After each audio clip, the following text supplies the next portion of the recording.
Ben özüm rəssamam. Bu sahəni rəssamlar yani böyle sıfırdan tam olarak ancak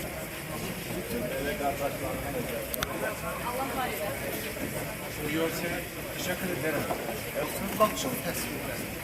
Bakçının tarihi abideleri, Tarihi abideler. yani çalışırıq ki bu sahəni biz burada yaşadaq. Nasıllar böyle Dağlardan gözünüz var. ne nasıl ya? Alman günden bozsa ya. Kaldırın da. Azerbaycan. İkinci defa da görüşürüz. Tabii çok 50 yaşınız olanda onda da ben görüşmüşüm sizinle. Bunların balı güzel bir şey. Çiçekler, bol, var bol. Three of us must have one bottle each.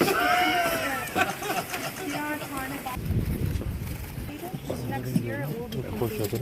Var sahne. Bu tarafta da oyunlar.